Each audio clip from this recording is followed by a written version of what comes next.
In ancient Bharat, in a quiet village carved between two hills, lived a revered sage named Ribhya, an old man with eyes like still water and a presence that made even the wind slow down. He owned nothing but a small mud hut, a faded shawl, and a clay bowl chipped at the edges. Yet people traveled from faraway kingdoms, deserts, and mountain passes to meet him, not to worship, but to understand.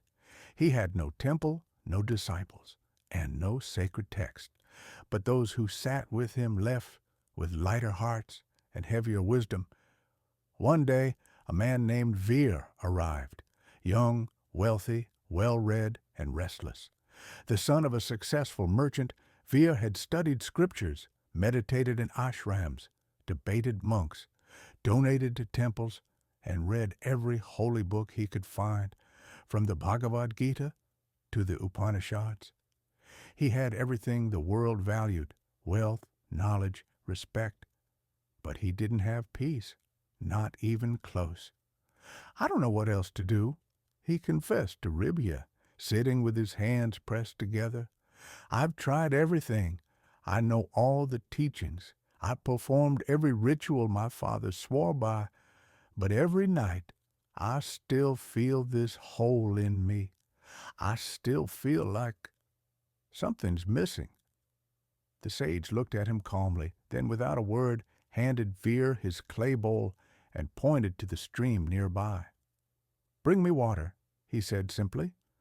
Veer blinked in confusion, but did as he was told. He walked to the stream, filled the bowl carefully, and returned. The sage looked at it for a second and then softly said, "Pour it out." Veer hesitated, but obeyed. "Now fill it again." Veer went back to the stream, filled it again, and brought it back. "Now pour it again," said the sage. This went on 6 times. Each time Veer grew more irritated. Finally, after the 6th round, he snapped, "What is this? Some symbolic task? I came here for wisdom, not to run errands."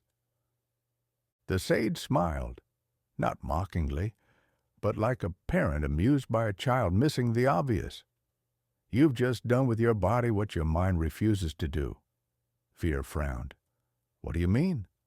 "You keep filling your life," said Ribhya, "just like you filled this bowl, with knowledge, beliefs, identities, achievements, even spirituality.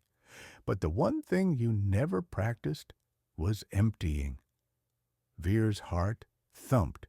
The words pierced something ancient in him.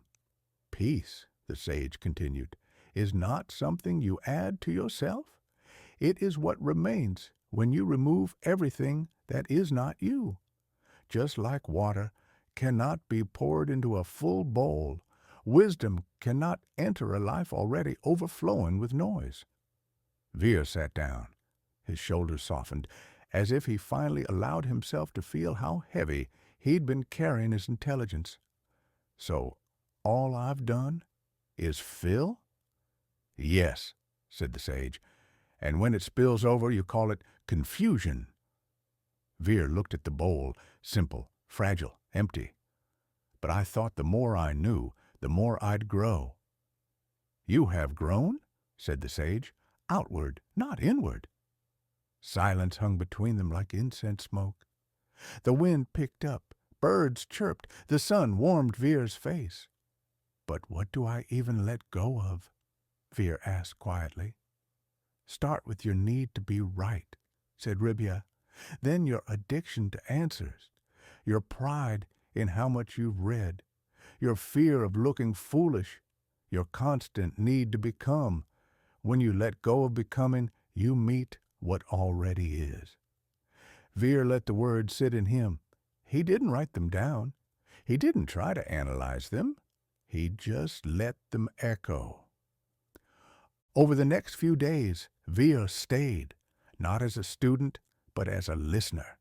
He swept the ashram floor, drew water, sat under trees, spoke only when needed, and without even realizing it, his thoughts began to slow.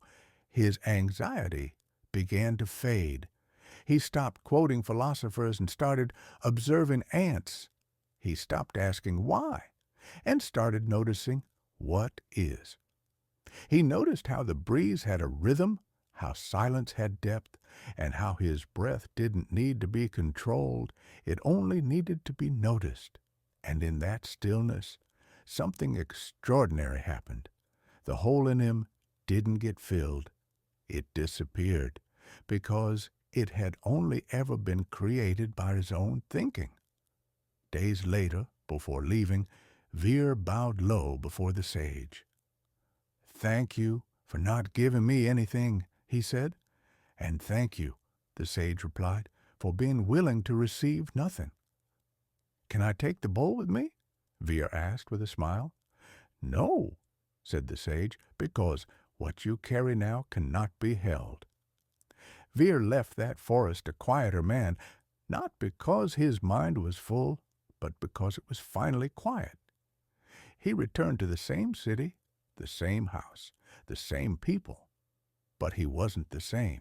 He no longer argued to be understood. He no longer filled every silence with knowledge. He listened more, smiled more, rushed less. And when someone asked him what brought him peace, he simply said, "An empty bowl. And an old man who taught me how to stop pouring everything into it."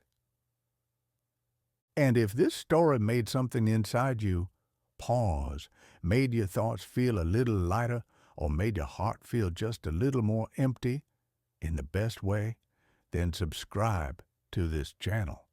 Because sometimes the most powerful wisdom isn't about adding more. It's about remembering that what you're looking for begins the moment you stop searching.